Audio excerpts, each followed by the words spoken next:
नमस्कार, मैं शकील साजिद एक बार फिर आपके साथ लेकर बड़ा खूबसूरत कार्यक्रम चर्चा है। आज के दिन की बीते दिनों की चर्चाओं को लेकर यह खास कार्यक्रम है और इस कार्यक्रम की हम शुरुआत करेंगे एक बड़े प्यारे से शेर के। अपने बच्चों को नई राह पे लाया जाए, उनको जीने का नया ढंग सिखाया जाए। इल्म महसूर निसाबों के हिसारों में नहीं, इल्म महसूर निसाबों के हिसारों में नहीं, जो किताबों में नहीं वो भी पढ़ाया जाए। जी हां, आज पूरा देश 6 सितंबर को national read a book day मना रहा है। 6 सितंबर को हम पुस्तक वाचन दिवस के रूप में मनाते हैं। किताबें सिर्फ शब्दों का संग्रह नहीं, बल्कि हमारी सभ्यता संस्कृति की धड़कन है। बल्कि पूरे के पूरी सभ्यता संस्कृति ज्ञान की धड़कन होती है किताबें। National read a book day हमें यह जानकारी बताता है कि किताबें जानकारी प्राप्त करने का माध्यम है, बल्कि माध्यम नहीं, आत्मचिंतन और सोच को गहराई देने का सरल और प्रभावशाली तरीका है। जब हम पढ़ते हैं तो हम केवल पन्ने पलटते नहीं, विचारों भावनाओं की यात्राओं पर निकलते हैं। पढ़ने की आदत से न सिर्फ ज्ञान बढ़ता है, बल्कि कल्पना शक्ति, संवेदनशीलता और विश्लेषण क्षमता भी विकसित होती है। आज के बेहद डिजिटल युग में किताबों से जुड़ना मानसिक शांति और भीतर की समृद्धि पाने का सबसे खूबसूरत जरिया है। पढ़ने की आदत व्यक्ति के आत्मविकास का सबसे सशक्त साधन है। यह आत्मविश्वास, सोचने की क्षमता और अभिव्यक्ति को बहुत बेहतर बनाता है। नियमित पढ़ाई से व्यक्ति किसी विषय पर गहराई से सोचने लगता है। यह तर्कशीलता, लॉजिकल थिंकिंग और निर्णय क्षमता को भी मजबूत करता है। पढ़ने से हम विभिन्न संस्कृतियों, विचारों और अनुभवों को साझा करते हैं, समझते हैं। इससे पूर्वाग्रह कम होते हैं और सोच में बेहद खुलापन आता है।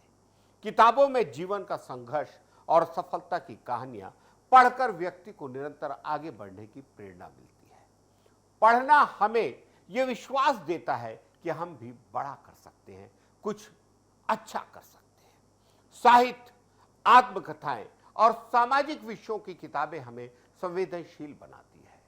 ये मोबाइल और डिजिटल व्याकुलता से ध्यान हटाने में हमारी मदद करता है। पढ़ने से शब्दावली बढ़ती है, अभिव्यक्ति स्पष्ट होती है और लिखने बोलने का तरीका प्रभावशाली बनता है। पढ़ने की आदत व्यक्ति को लाइफ लॉन्ग लर्नर बनाती है। बड़े बड़े लोगों ने कहा है कि अगर आपका सबसे खूबसूरत दोस्त कोई है तो वो आपकी किताबें, आपका पुस्तक। दूसरी तरफ चलते हैं। दूसरी जो हमारे आज की चर्चा है कि वर्तमान में जो बिजली बिल हाफ योजना में बदलाव किया गया है, उससे उपभोक्ताओं की चिंता बढ़ गई है। पहले से दोगुना बिल आया है। बिजली बिल हाफ योजना बदलते ही हजारों परिवारों को भारी भरकम बिजली बिल का झटका लग रहा है। अगर हम भूपेश सरकार की बात करें तो 400 यूनिट तक की बिजली बिल व्यय को हाफ योजना के अंतर्गत आती थी। इसमें संशोधन करते हुए शायद सरकार ने सिर्फ 100 यूनिट तक की बिजली व्यय दरों में छूट की घोषणा की है। बिजली बिल हाफ योजना में अचानक किए गए बदलाव से हजारों उपभोक्ता परेशानी में आ गए हैं। पहले जहां लोगों को राहत मिल रही थी, अब उसी योजना के संशोधित नियमों के चलते उनके बिल दुगने आ रहे हैं।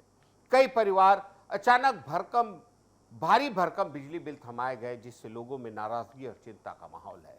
उपभोक्ताओं का कहना है कि बिना स्पष्ट जानकारी दिए योजना में फेरबदल करना आम जनता के साथ अन्याय है।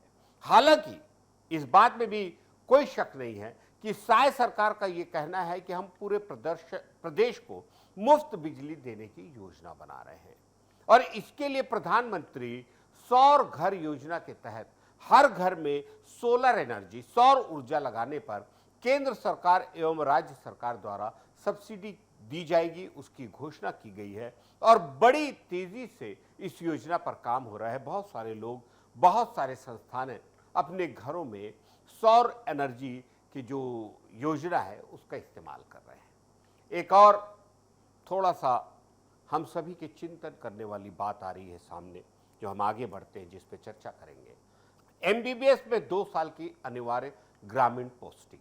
जी हाँ, हम सभी जानते हैं एमबीबीएस और एमडी एमएस की पढ़ाई पूरी करने के बाद डॉक्टर्स को गांव में 2 साल की अनुबंध पोस्टिंग अनिवार्य रूप से करनी होती है। अब एक भारी बैंक गारंटी का नियम आ गया है। एमबीए बीएस छात्रों से 25 लाख और एमडी एमएस छात्रों से 40 से 50 लाख की बैंक एफडी गारंटी ली जाती है, जो सभी छात्रों के लिए संभव नहीं है, क्योंकि बैंक एजुकेशन लोन तो देते हैं, बहुत सारे बैंक, तमाम सरकारी बैंक एजुकेशन लोन तो देते हैं, लेकिन बॉन्ड के लिए, गारंटी के लिए किसी प्रकार का कोई लोन नहीं देते हैं। और वजह, हमारे बहुत सारे गरीब छात्र, मध्यम वर्ग के छात्रों के सामने संपत्ति बंधक रखने की मजबूरी आ गई है। जो छात्र बैंक गारंटी नहीं दे सकते, उन्हें जमीन, मकान या अन्य संपत्ति बंधक रखनी पड़ती है, जिससे भविष्य में लोन मिलना मुश्किल हो जाता है। उच्च शिक्षा में बाधा आती है। कई छात्रों को बांड पोस्टिंग के दौरान ही पीजी में अगर चयन मिल जाता है, लेकिन गारंटी नहीं होने पर एनओसी मिलने में परेशानी होती है। अन्य राज्यों से तुलना करते हैं अगर हम, तो बहुत सारी भारी असमानताएं हैं। अन्य राज्यों जैसे मध्य प्रदेश में सिर्फ 50% राशि पर ब्रांड तोड़ा जा सकता है, जबकि कुछ राज्यों में शपथ पत्र से ही एनओसी मिल जाती है। छात्रवृत्ति भी मांगी जा रही है वापस। ऐसा छात्रों का आरोप है कि सरकार छात्रवृत्ति की राशि भी वापस मांग रही है, उन पर दोहरा आर्थिक भार पड़ रहा है, दोहरी आर्थिक मार हो रही है।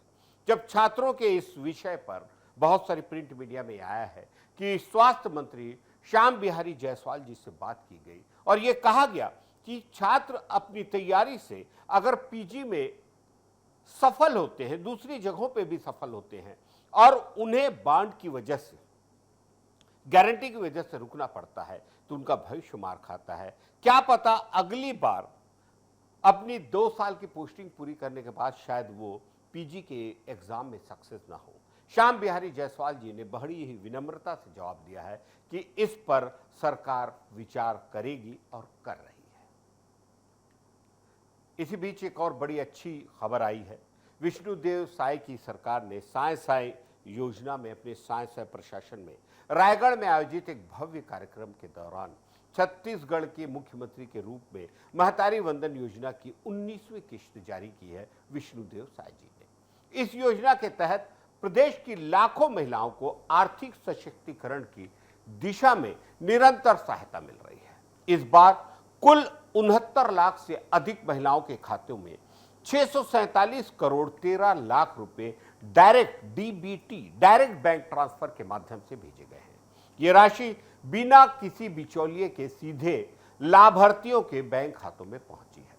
मुख्यमंत्री विष्णुदेव साय ने कहा कि माताओं बहनों के सम्मान से ही छत्तीसगढ़ की समृद्धि संभव है। बेहद सही कहा उन्होंने इसे राज्य सरकार की प्राथमिकता बताते हुए महिला सशक्तिकरण को अपनी नीति का केंद्र बिंदु बताया।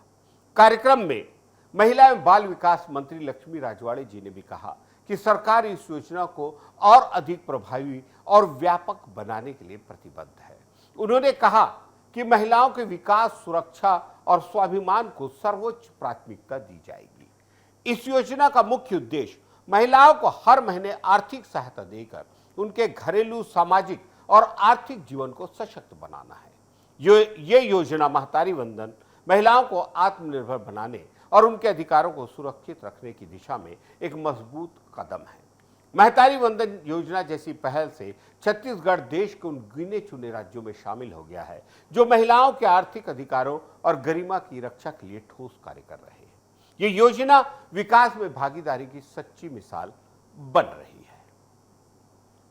ये था हमारी के आज की चर्चा, जिसमें आपने बहुत सारे मुद्दों पर जो चर्चा हो रही है उस पर आप लोगों ने बातें सुनी, उस पर लोगों के विचार जाने। हमारी आपसे ये विनती है कि ये कार्यक्रम या इसमें कही जा रही बातें आपको कैसी लगती है, अपनी प्रतिक्रिया से डीए न्यूज़ प्लस परिवार को जरूर अवगत कराएं, क्योंकि बात निकलेगी तो दूर तलक जाएगी। चर्चा है में मैं शकील साजिद आपके साथ। नमस्कार।